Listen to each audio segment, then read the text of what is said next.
Oh, I'm so glad I've got this chance to play Benny again because he's just such a funny, silly, warm character, you know. And and it was just such a nice job, the first movie, and so I was so happy when I got the call. Well, this film feels a bit bigger than the first one, and they've obviously added some more big movie stars to it. Um, and I think people who enjoyed the first one will enjoy this, but also it's for a new audience as well. So the story really gets going when Gnomeo and Juliet return and discover all the gnomes are missing, and this is when we bring in Sherlock and Watson, who are voiced by Johnny Depp and Chiwetel Ejiofor, who are obviously weren't in the first film because they weren't big enough to be in the first film. I was big enough to be in the first film.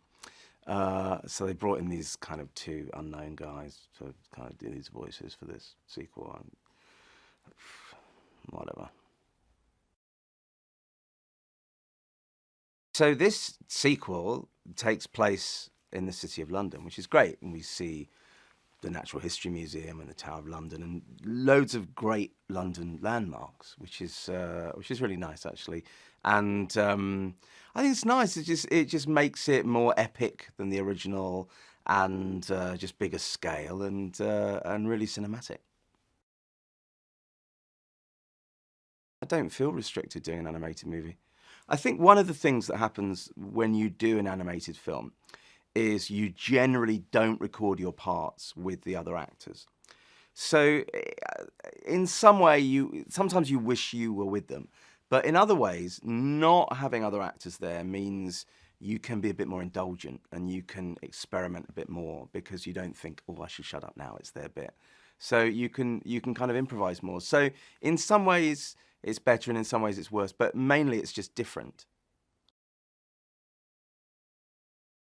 Oh, it's great working with John, because he's got so much experience, and he's worked in so many other brilliant animation movies, and he knows what he wants. He knows what the film needs, but he also creates an environment where you can improvise and muck about, and then he'll sort of take the best of that as well. So it's been a real pleasure working with him.